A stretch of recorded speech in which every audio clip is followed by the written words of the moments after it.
Então, pessoal, graça e paz, boa noite a todos vocês, boa noite ao nosso professor Júlio e a todos os alunos que estão presentes aí, que já estão entrando aqui na sala também. Hoje a gente vai ter a nossa segunda aula sobre tradução bíblica, e eu quero aproveitar bem o tempo, eu já quero passar logo para o pastor Júlio, para ele ter aí todo o tempo, né, nessas próximas duas aulas, hoje, e a gente aprender bastante sobre esse tema aí tão importante. Pastor Júlio, com você. Queridos, muito bom estar com vocês de novo. Eu tenho uma expectativa de que, ao invés de desanimá-los, que vocês fiquem motivados, entendendo um pouquinho mais da importância e da relevância da tradução como instrumento missionário, né? E acho que na aula passada eu comentei alguma coisa sobre a importância da gente ter bastante intimidade com a língua inglesa, porque eu tenho visto que muita gente não consegue entrar em alguns países como missionários, mas consegue entrar como fotógrafo, consegue entrar como professor de inglês, consegue entrar como um enfermeiro e outros cursos técnicos. E o inglês, nesse sentido, vai abrir muitas portas, vai abrir portas no conhecimento da língua, na dinâmica da comunicação e nos materiais que são lançados, né? Grande parte do material acadêmico que surge no mundo surge em inglês. Querendo ou não, é a língua oficial da academia. Eu tenho até um livro que fala eu vou comentar sobre esse livro na aula de hoje.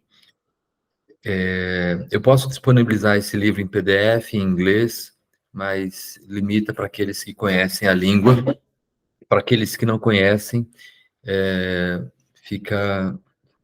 você perde, né? Perde um pouquinho as oportunidades. Então, quero incentivar vocês a priorizarem, vocês que não dominam o inglês, para priorizarem o inglês como uma língua.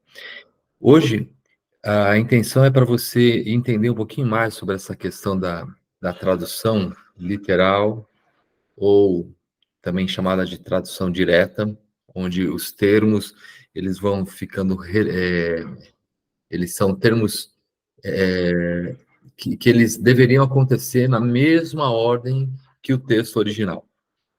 Nós vamos cobrir um pouco disso, vamos falar um pouco sobre como que isso acontece na prática, e vamos falar sobre a Wycliffe Associates, a organização da qual eu servi durante muitos anos como voluntário. E num segundo momento, se for possível, eu quero compartilhar com vocês a história da tradução da NIV, New International Version, que depois, no ano de 88, começou um projeto de tradução no Brasil. Terminaram o Novo Testamento em 90, e depois, em 94, a Bíblia completa, né?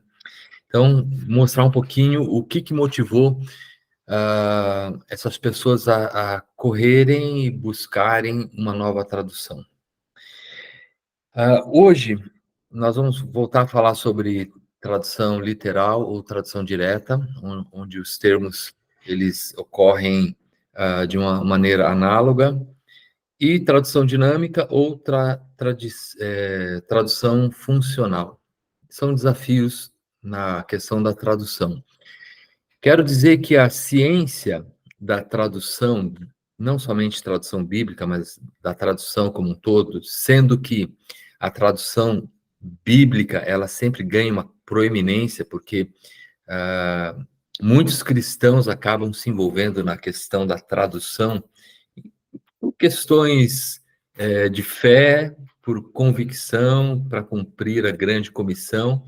Então, nós dominamos muitas das técnicas de tradução. E nessa ciência tem tido bastante avanços sobre o entendimento do que é uma boa tradução. Uma tradução muitas vezes está relacionada à acuricidade dos termos, mas também na funcionalidade das palavras que são utilizadas. Você tem, nos dias de hoje, até uma ideia de tradução dinâmica de ideias. Você não traduz a frase por frase, você traduz a ideia. E vocês vão ver um pouquinho disso nos exemplos que eu vou dar a seguir, tá bom? Pode passar para o próximo, pastor Marcelo. Então, alguns exemplos de tradução literal e de tradução dinâmica, ou tradução direta e tradução funcional. O próximo slide tem um provérbio americano. The early bird catches the worm. Tá? A tradução direta, literal, diz assim, palavra por palavra. Os, cedo, pássaro, bird, catch, pegam, the worm, os vermes. Então, isso é a tradução direta, literal. Uma tradução aprimorada, então, os cedo, pássaros, ficariam como o madrugador pega os vermes, tá? Então, aí você já deu uma aprimorada, porque os cedos pássaros pode significar o pássaro madrugador ou o madrugador. Faz algum sentido para vocês? Se faz sentido, se leio ok. Vocês conseguem identificar qual que é o provérbio popular que está relacionado com um provérbio em português? Luciano, ok? Deus ajuda quem cedo madruga, professor. Aê, Marli! Mas olha a diferença. Na equivalência dinâmica, próximo slide, nós temos ali, Deus ajuda quem cedo madruga. Não tem nada a ver uma coisa com a outra, mas você traduziu um conceito. Porque se você traduzir palavra por palavra e der uma aprimorada e não entender o conceito que está aquele provérbio quer trazer, você fez uma tradução que não fez muito sentido para a língua B. Você pegou a língua fonte A, fez uma tradução literal e ela pode ser aprimorada, mas ela não fala na língua de quem está ouvindo.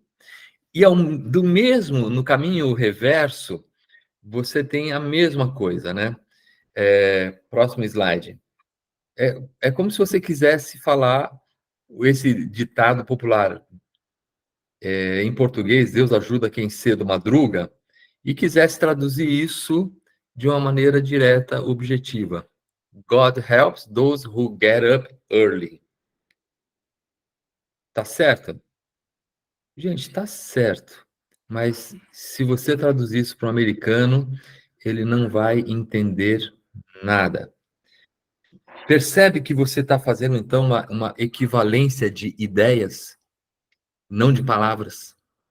Você pegou um provérbio conhecido americano, entendeu, porque você é fluente nas duas línguas, e entendeu como fazer a transposição disso para a língua target.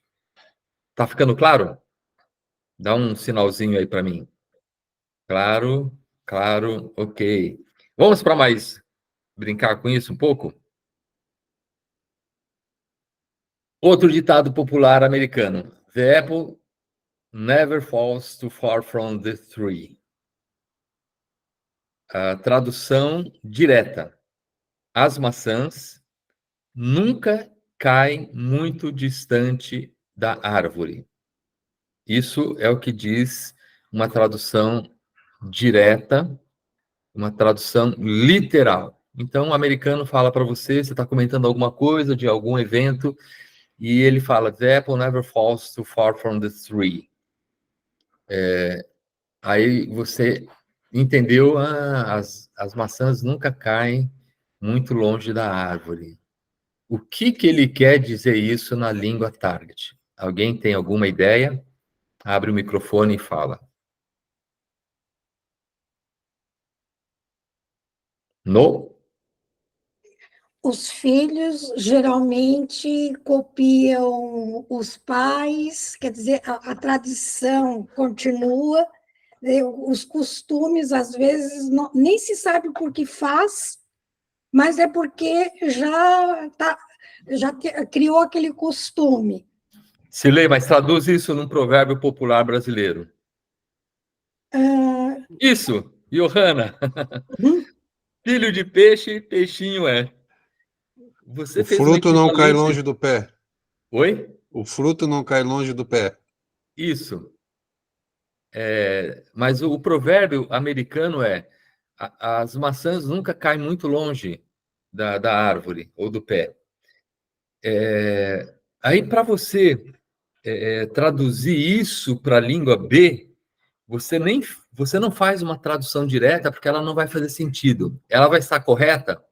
Sim. Vai fazer sentido? Não. Então, quando você pega um termo desse, um provérbio desse americano, e transporta para a língua target, que é a língua que você está traduzindo, você entende o conceito e você então faz uma equivalência dinâmica de ideias. E ficaria assim, ó, próximo slide. Equivalência dinâmica do nosso provérbio em português, filho de peixe, peixinho é. E se você fizer o caminho contrário, você quer falar esse ditado em português, filho de peixe, peixinho é, e quiser traduzir de uma maneira direta para o inglês, son of fish, little fish is. Não faz sentido para eles. Eles vão ouvir aquilo e vão falar, o que você está falando? Tá ficando claro? Estão comigo? Então, vamos para mais um. Aí um americano fala para você, when pigs fly. Literalmente. Uma tradução direta. Quando porcos voam. Você comentou alguma coisa com o americano, ele falou, when pigs fly. Me ajudem na tradução. O que esse ditado popular está relacionado com o ditado? Pode falar, Luciana. Seria algo como no dia de São Nunca. Aê! Isso mesmo. Os porcos nunca vão voar. Então, se você simplesmente traduzir quando os porcos voam, gente, não faz o menor sentido na nossa língua.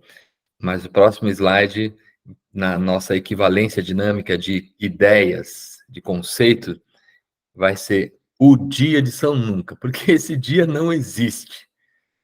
Se você fizer o caminho inverso, do português para o inglês, e traduzir, falar desse ditado popular e falar on the saints, nunca day. Putz, aí vão mandar te internar numa clínica de louco, porque não vão entender. Ou então a gente pode traduzir aquilo, when pigs fly, como jamais. Never, jamais. E aí é o já, now, shooter, cachaça, né?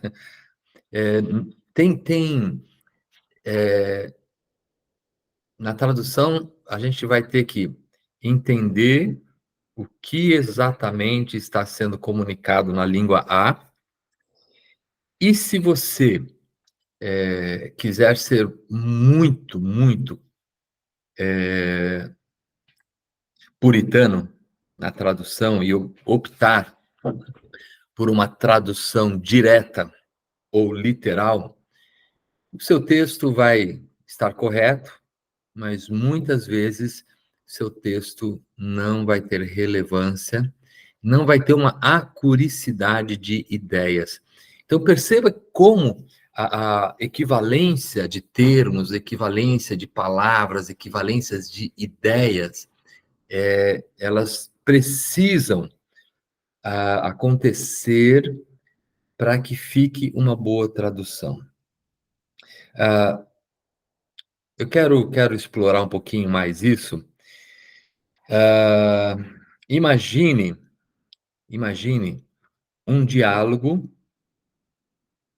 e se você pegar esse diálogo que nós vamos ver agora e traduzir de uma maneira direta ou literal, olha que loucura que fica.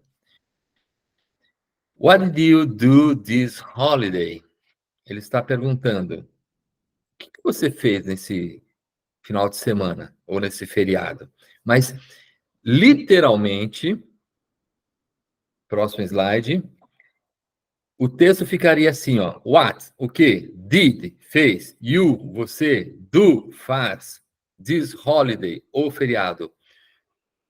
Literalmente, fica assim. O que fez, você faz o feriado. Se alguém traduzir um texto sem perceber a equivalência, o texto vai ficar ininteligível. Aí a pessoa responde: I went a road trip with some friends. I was a blast. It was a blast. How about you? Literalmente. Eu fui. I went on a road trip. Eu fui numa rua viagem with some friends. Com alguns amigos. It was a blast. Isso foi uma explosão. How about you? How, como, about, sobre você. Como sobre você? E na hora da tradução, você vai precisar usar, então, a questão da equivalência para entender a dinâmica das línguas, né? Então, ele está falando assim, gente, eu fui num passeio com alguns amigos, foi demais. Isso, o que você fez? É isso que o texto está falando, e você precisou entender e aplicar uma equivalência de termos, uma equivalência de ideias. O diálogo continua. Continua? Não. Continua. I stay home and catch up on some reading. It was relaxing. Ele disse assim, eu fiquei em casa e peguei para cima algum lendo. Isso foi relaxando. Eu fiquei em casa e li. Peguei uns livros e li. Gente, isso foi demais. Fiquei bem relaxado. Aí a pessoa responde, that's so nice. I wish I could be like that, but always end up craving adventures. I guess I am just wired that way. Tradução direta. Aquilo soa legal. Eu desejo, eu poderia ser, gosta aquilo, mas sempre fim, para cima, terminando a aventura, eu adivinho, eu sou apenas beado aquele caminho. De cabo, né? Wired. Tradução direta, literal, palavra por palavra. Nossa, isso parece muito legal.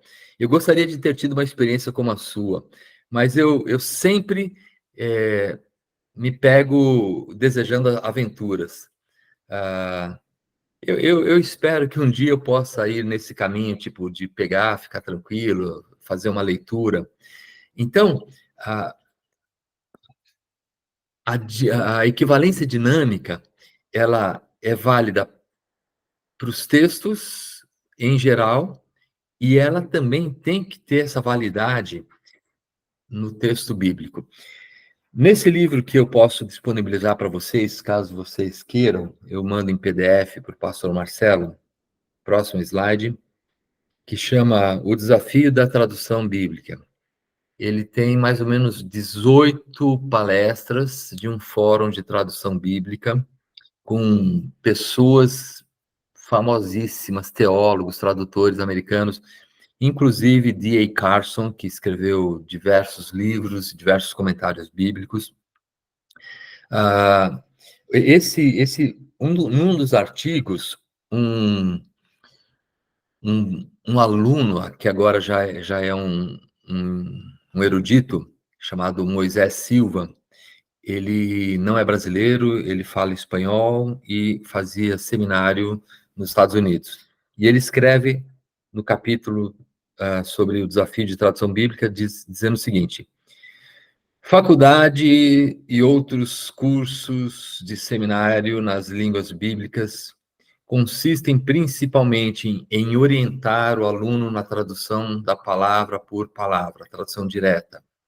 Se a renderização resultante violar o inglês, ou o português, né, no nosso caso, sintaxe, ou, se não fizer sentido algum, pode ser introduzidas algumas alterações, mas, via de regra, essas traduções são afetadas, às vezes, pouco inteligíveis para um leigo, e, raramente, expressar o pensamento no original de maneira mais natural que os ricos recursos da língua inglesa ou portuguesa disponibilizar. Ele está dizendo o seguinte, que a maioria das nossas escolas de teologia que trabalham com línguas, com inglês, com grego, com hebraico, e quando nós aprendemos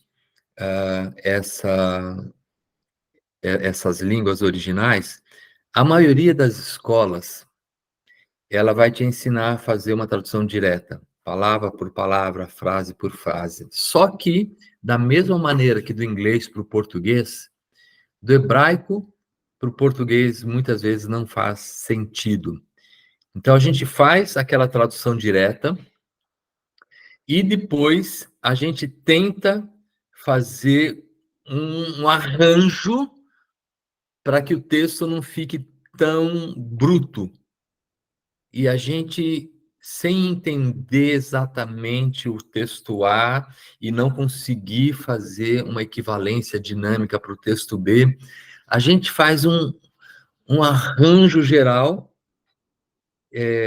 diz que fez uma tradução, mas essa tradução ficou, muitas vezes, ininteligível. E aí a gente falhou no nosso processo como tradutores. Vamos pegar aqui um exemplo, o texto de Efésios 2:11. Vamos lá. Próximo slide. No texto de Efésios 2:11, só uma pergunta. Todos vocês conhecem esse recurso do site BibleHub.com?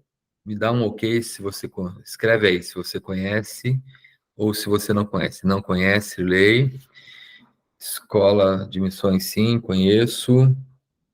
Johanna Sobrinho, não. Marli também não conhece. Luciana não conhece, tá. Então, depois, tarefa para o pastor Marcelo. Passar esse site, porque ele é muito rico. E ele tem muitos recursos gratuitos. Então, você tem bíblias em inglês, de diversas versões, você tem comentários bíblicos, e você tem se você selecionar um versículo ali nesse texto, nesse site, e colocar ali o texto grego, ele vai te dar isso daqui, ó.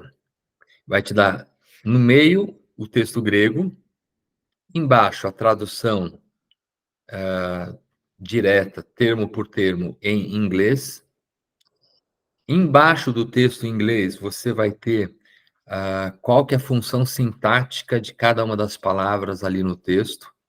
Então, ó, dia, memenoete, então o dia, conjunção, daí você tem aqui verbo, plural, segunda pessoa do plural. Em cima do texto grego, você tem a transliteração, e o númerozinho ali, você tem qual que é o número na concordância strong. Então, daí você clica ali naquele número, ele vai abrir aquela palavra na concordância exaustiva strong.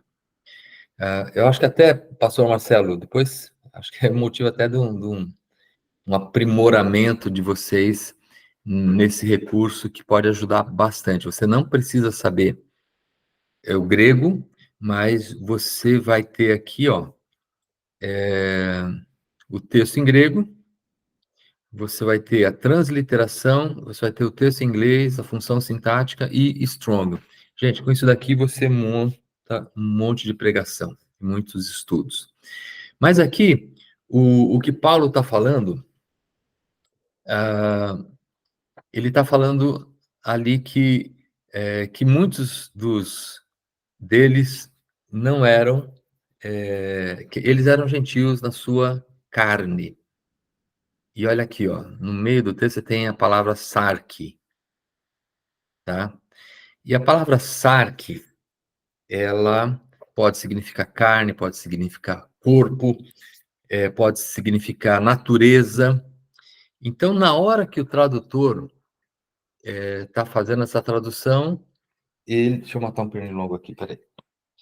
E ele vai ter que fazer uma opção de qual melhor palavra que se encontra ali. A primeira que eu quero ver aqui com vocês é essa palavra gentios, que vem a palavra etnia, o ethne, o númerozinho ali em cima, na primeira linha, 1484. Então, o tradutor pega aquela palavra etnia, etné, e ele tem que fazer uma opção. Em algumas Bíblias foram traduzidos como gentios, porque é o que fazia sentido. Vamos ver? Próximo slide. Então, o etnos vem de etnia, uma raça, pessoas, nação, as nações, o mundo, gentios. Nessa opção, a maioria dos tradutores não fez uma tradução direta de etnia, de etnia, que a gente tem o equivalente em português, mas entenderam daquilo que Paulo estava falando, e Paulo estava falando sobre os gentios, tá? Vamos voltar lá para o texto, próximo slide. Aí ele fala, etne hen sarki, gentios na carne. E da mesma maneira, a palavra sarki vem de sark, que é carne, que é natureza humana, e algumas vezes ela tem conexão, tem uma ideia de ser uma natureza pecaminosa. Então, no próximo slide a gente vê o sark. Então pode ser carne, corpo, natureza humana, pode ser a materialidade, pode ser... Você tem opções na hora de fazer essa tradução. Então, perceba que se você fizer uma tradução direta, pode ser que seu texto lá na frente vai ficar sem muito sentido. E aí eu separei algumas traduções. A primeira delas é da Revista Corrigida. Portanto, lembrai-vos de que vós, noutro tempo, olha lá, noutro tempo, quem que fala noutro tempo? Só a professora Cíntia Chagas, né? Lembrai-vos de que vós, noutro tempos, éreis gentios na carne e chamados incircuncisão, pelos que na carne se chamam circuncisão. Então, na Revista Corrigida você tem o vós, noutro tempo, éreis gentios na carne. A tradução de baixo nós temos a Revista Atualizada. Portanto, lembrai-vos de que outrora, em cima usou noutro tempo, vós, gentios na carne. Então, ele já tirou um verbo, para deixar o texto um pouco mais fluido. Tá? Ali você tem o verbo ser, na revista corrigida, e aqui você simplesmente tem uma ideia de uma fluência maior no texto. É o aprimoramento da tradução. Vós gentios na carne, chamados em circuncisão. O próximo texto é o da NVI. Portanto, não, pode voltar. Lembre-se de que anteriormente, aqui, ó, outrora, noutro tempo, aqui está falando anteriormente, vocês eram gentios por nascimento. Manteve-se os gentios, e ao invés de falar na carne, como na revista corrigida, na revista atualizada, os tradutores da NVI entenderam que ele estava falando que ficaria mais claro o texto se mostrasse que eram gentios por nascimento. Vocês nasceram gentios e chamados em circuncisão pelos aqueles que são da circuncisão. E o último texto aqui é a da NVT, que é talvez a tradução mais nova que nós temos, né? Não esqueçam que vocês, gentios, eram chamados de incircuncisão. Olha como já deu uma condensada, tirou verbo, tirou um aposto, colocou o gentil como aposto ali, para que o texto ficasse, sabe, mais parecido com aquilo que a gente fala. Não se esqueçam que vocês, gentios, está falando dos gentios, vocês eram chamados de incircuncidados pelos judeus. Perceba aqui que antes, em todos eles, falam, se chamam circuncisão, se intitulam circuncisos, NVI, chamam circuncisão. Aqui, a gente está vendo que ele está falando sobre os judeus, que eram chamados de incircuncidados pelos judeus. Gente, matou a pau. Os tradutores entenderam a dinâmica da língua, entenderam a equivalência de termos, entenderam que era importante fazer essa atualização de uma equivalência de ideias. Vamos lá. Primeira palavra-chave. Circuncisão. Tá? Vai ser uma palavra, vão ser duas palavras, uma agora e uma daqui a pouco. Circuncisão é a palavra desse momento. D.A. Carson, nesse mesmo livro, ele diz que o primeiro e mais importante trabalho do tradutor é construir pontes sobre o abismo da linguagem. Isso é palavra de D.A. Carson, no capítulo intitulado Até onde vão os limites da nossa equivalência dinâmica. Mas ele afirma, e ele defende a equivalência dinâmica, e ele está mostrando que a equivalência direta, a tradução direta ou literal, muitas vezes ela não constrói essa ponte que vai unir o ponto A com o ponto B. Ela não consegue fazer essa ponte sobre esse abismo entre duas linguagens. E o D.A. Carson, citando nesse capítulo um outro linguista, de um livro chamado Nós Realmente Necessitamos, pode passar o próximo slide, e eu vou ler aqui para vocês o que ele escreveu. Que nós precisamos de traduções para pessoas que estejam ansiosas e dispostas a fazer um esforço para superar a dificuldade de ler um livro que, na verdade, nos é estranho.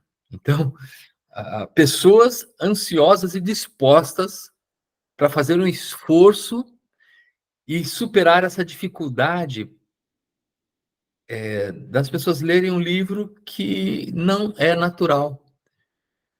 Que esse livro é estranho, está falando sobre a Bíblia. Na verdade, quando chegamos ao estudo sério da Bíblia, seja num grupo da igreja, da escola dominical, ou na sala de aula da faculdade, Esse tipo de tradução torna-se necessário, pois estamos tentando chegar o mais próximo possível nos limites da nossa língua. O perigo das traduções da equivalência dinâmica é que elas moldam demais a Bíblia para se adequar ao nosso mundo e às nossas expectativas.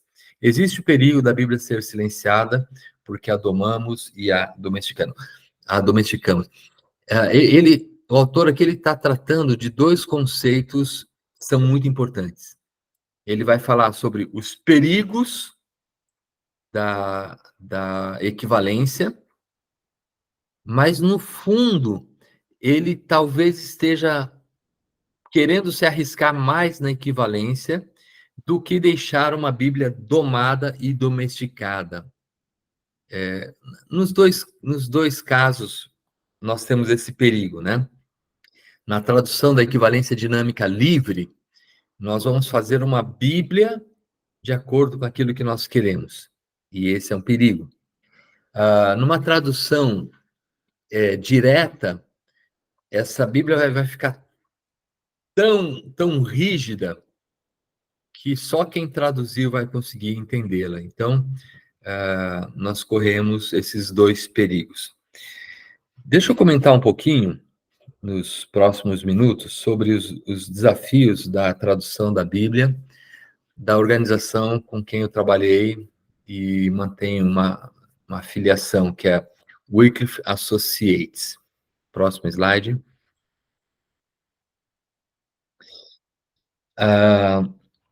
Próximo.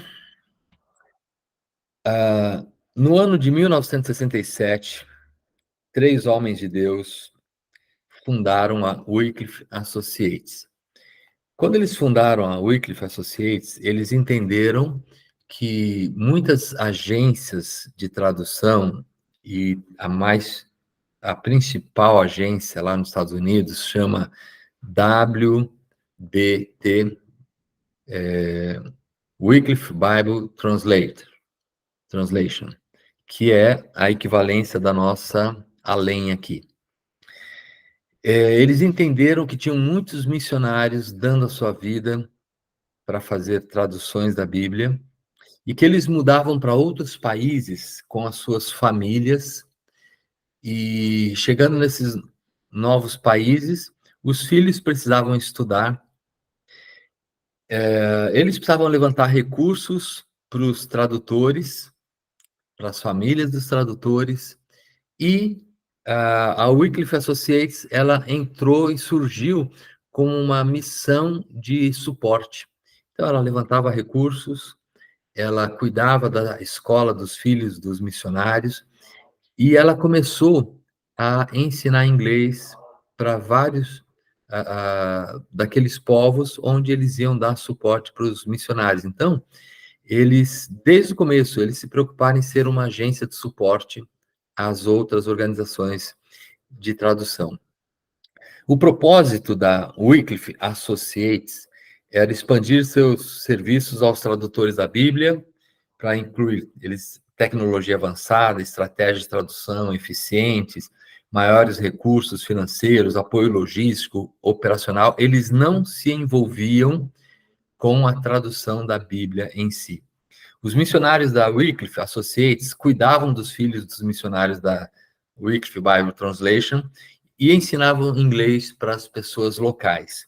Até que, em 2014, teve um ano da virada.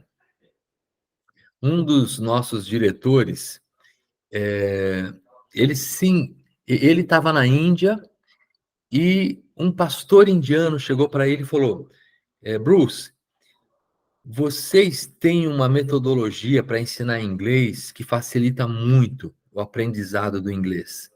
Por que vocês não desenvolvem uma metodologia para acelerar o processo de tradução das Bíblias?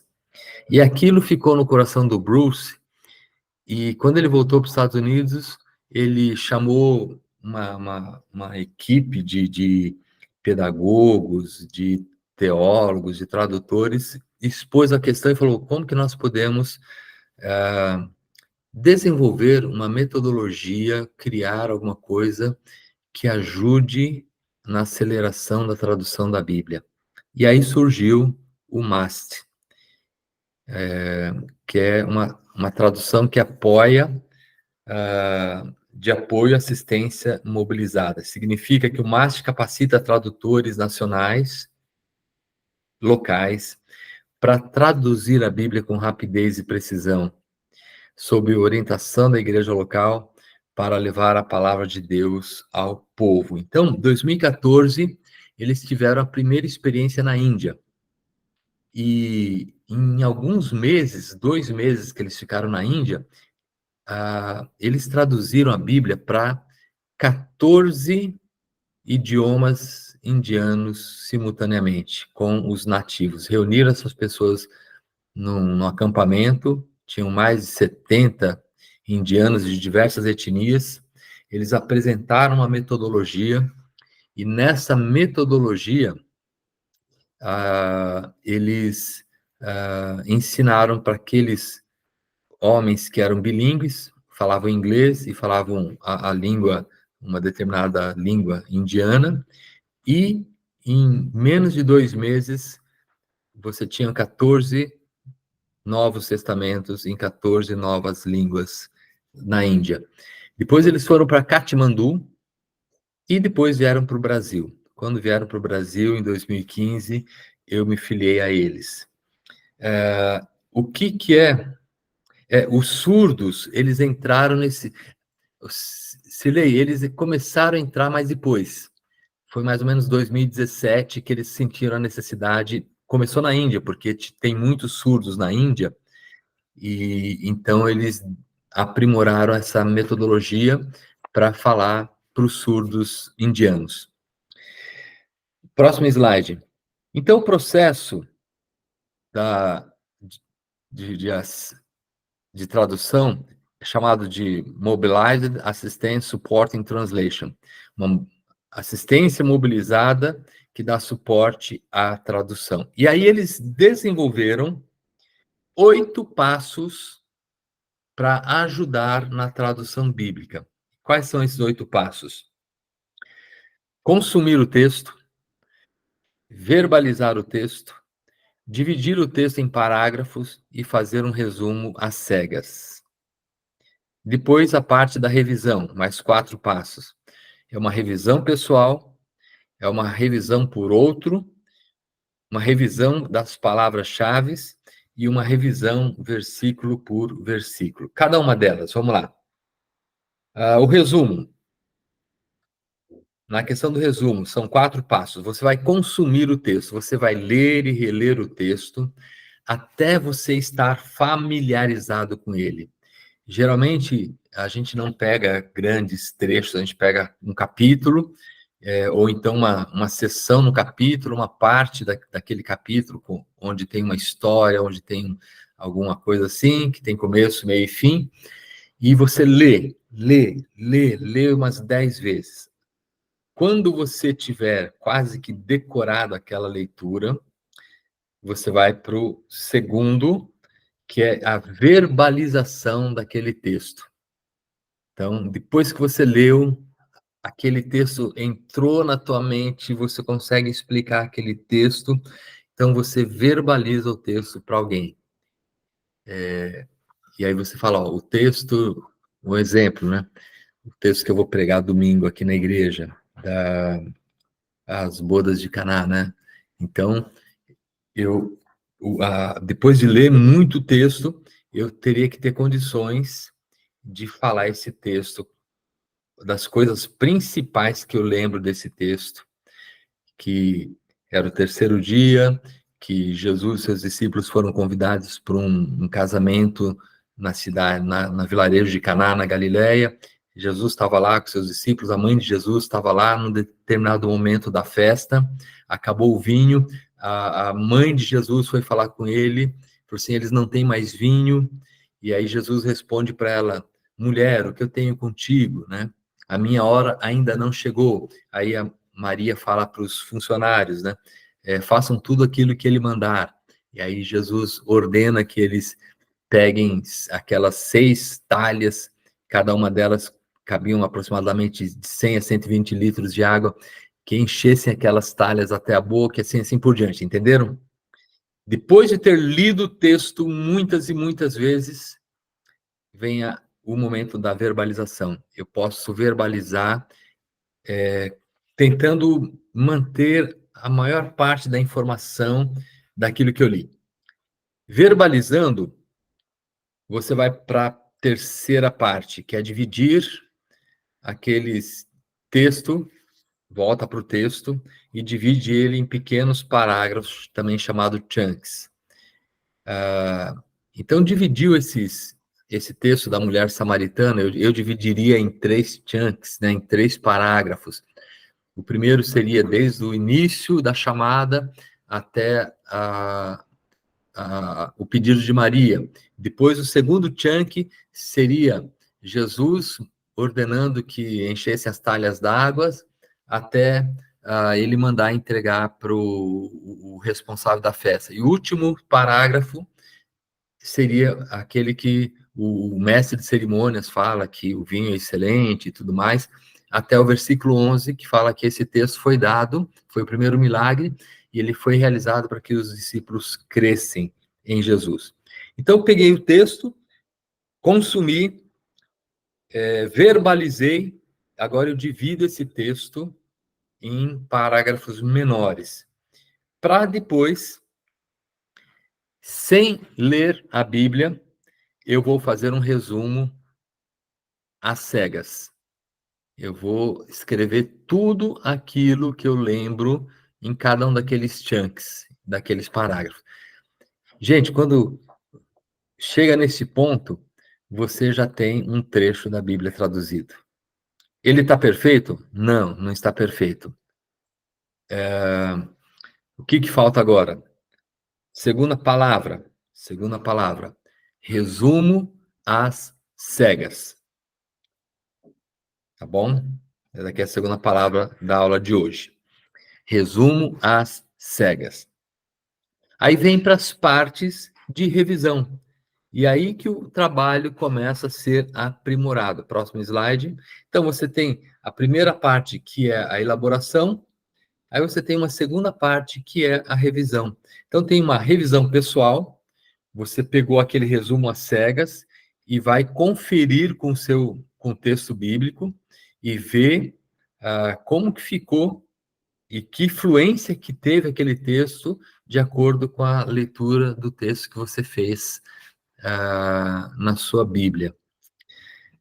Depois que você fez essa revisão pessoal, você pega o teu texto e compartilha com alguém da tua mesa e fala, olha, o texto é esse, eu fiz esse resumo, o que você achou? Aí a pessoa vai falar, Júlio, aqui, ao invés de mestre de cerimônias, a palavra melhor seja copeiro, seja, não sei. E aí vocês discutem e fazem essas alterações para melhorar aquele texto. Depois disso, você vai ter uma revisão de palavras-chave. Porque quando você olha, um exemplo aqui, o texto que eu falei de Caná da Galileia, né, as bodas de Caná, você tem algumas palavras-chave principais que precisam estar ali de um texto A para um texto B. Então, daí você vai olhar se as palavras-chave que estão no primeiro texto estão também no teu texto que você acabou de fazer e está aprimorando. E aí, por último, você vai fazer uma revisão versículo por versículo. E isso daí nos ajuda a criar, então, uma versão de uma língua A para uma língua B, já quase no estágio final. Porque todas as versões, inclusive as nossas, como eu mostrei aqui para vocês, elas sofrem revisões periódicas. E essa versão que a gente vai fazer, ela também vai passar por versões e revisões. Eu vou parar por aqui. Quero abrir para pergunta e depois a gente vai para o nosso intervalo. Pastor Júlio, eu queria aproveitar e perguntar para você, que a gente ouviu bastante isso quando a gente estava na escola teológica. A gente teve 2 anos de hebraico e 2 de grego, mas foi uma coisa muito básica, simples. Quem realmente teve que correr atrás mais foi os próprios alunos, né? Então a gente mesmo que comprou algum material a mais e foi correr atrás, porque os professores eles não dominavam assim bem a língua, eles só foram convocados, né? Uhum, Para serem professores, mas eles não dominavam a língua, eles gostavam do texto original, tal, já tinham uma certa experiência, mas eles não eram professores formados naquilo, né? uhum, E a gente correu para cá, pegamos gramática, pegamos livros didáticos, pegamos dicionário e tal. E uma coisa que eu percebi muito no hebraico, não tanto no grego, eu imagino que deva também ter no grego, mas isso era muito comum no hebraico, a tal das frases idiomáticas, né? Que era uma coisa muito judaica, muito deles, e que se você não conhecesse o contexto histórico uhum, completo, fizesse uma análise assim muito minuciosa, você ia fazer uma tradução parecida com o que já estava aqui no nosso texto. uhum, E eu me lembro assim vagamente, eu não estou com esse texto aqui na mão agora, a gente fez alguns exercícios e lá naqueles papéis de exercícios tinha alguns exemplos de traduções idiomáticas, uhum, onde se você comparasse com a nossa tradução em português, ela ficava muito mais rica, né? Muito uhum. mais interessante no caso até, porque provavelmente eles faziam essa questão aí do que o senhor ensinou agora, desse método aí, né? A Sim. minha pergunta é a seguinte: o senhor conhece algum site, né, parecido com esse da Bible Hub aí, que tenha uma tradução, tenha lá o texto, de repente até em interlinear, ou qualquer outro recurso, ou um livro, onde tenha o texto com essas traduções ou com exercícios na língua idiomática do hebraico para o português? O senhor conhece alguma coisa parecida? Não. Não? Inglês, Certo. sim. Inglês, sim. Inglês e alemão tem. Você tem esses recursos, até as Bíblias de Nestlé, na última versão que o texto grego tem. Tem um site em alemão que tem a versão completa. Eu vou disponibilizar os links para vocês, Sim. tá? Mas pastor Marcelo, é uma boa pergunta, porque. Ele trazia um entendimento muito mais profundo, não quando você está lendo, por exemplo, um texto de história, né? Ah, está lendo lá o registro da criação, está lendo lá o registro de Davi, das guerras e tal.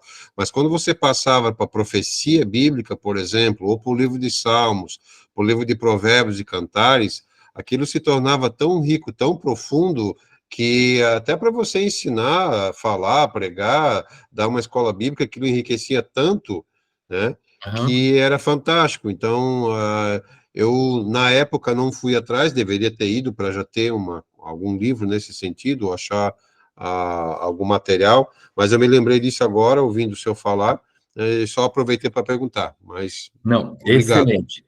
Lembra que eu falei semana passada daquele ditado em italiano que fala tradutore traditore, né? Todo tradutor é um traidor, porque a gente não consegue expressar exatamente palavras de um termo A, de uma língua A para uma língua B. Eu vou dar um spoiler aqui, a Cirlei vai ouvir esse spoiler na pregação de domingo à noite. Eu vou abordar rapidamente uma palavra que é quando Jesus fala para os copeiros pegarem água, aquela água que foi transformada em vinho, e levar para o mestre de cerimônias. E aí tem uma possibilidade, por causa da palavra hebraico entelé, que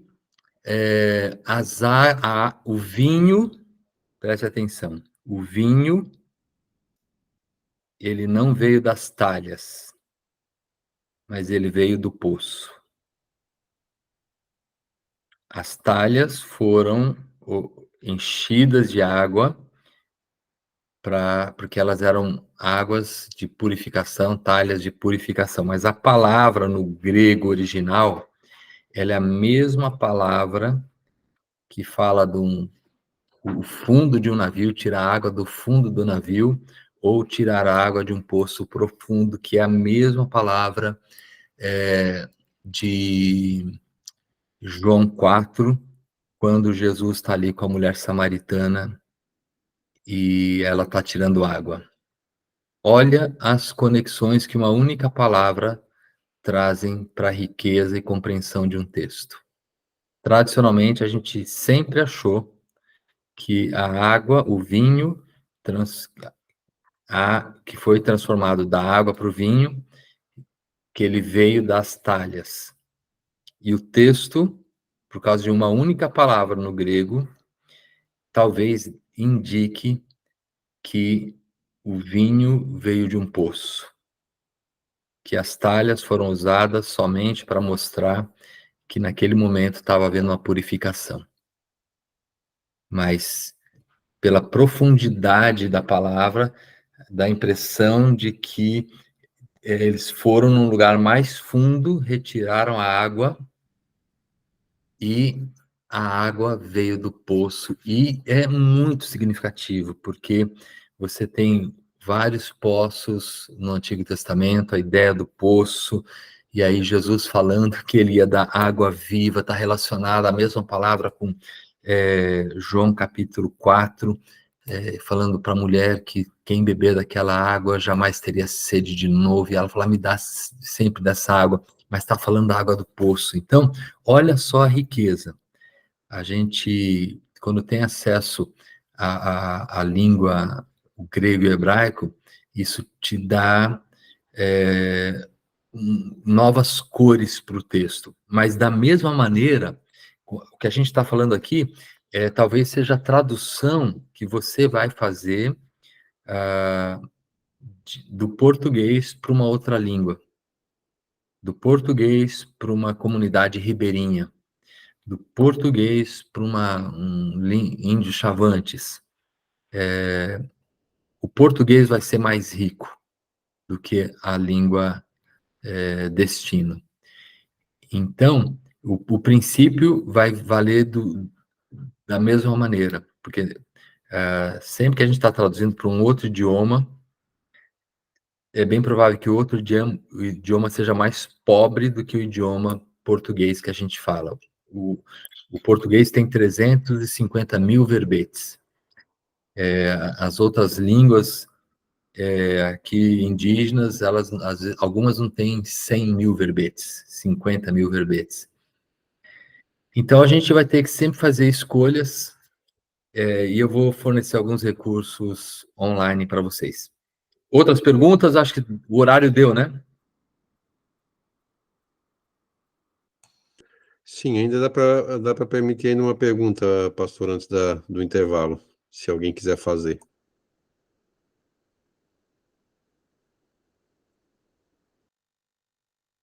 O pessoal dormiu, Marcelo. Eles estão acanhados. Não, Eu acho que é bom a gente ir para o intervalo e depois dar uma incendiada neles de novo, então. Tá bom. Voltando do intervalo, daqui uns 10 minutos, a gente vai falar, continuar terminando a questão da Wycliffe, onde que ela está hoje, né? E depois eu quero compartilhar rapidamente sobre o projeto da NVI, só para vocês entenderem como é importante a gente se envolver com traduções, porque nós vamos criar pontes num abismo entre línguas, tá bom? Maravilha. Vamos para o intervalo, então.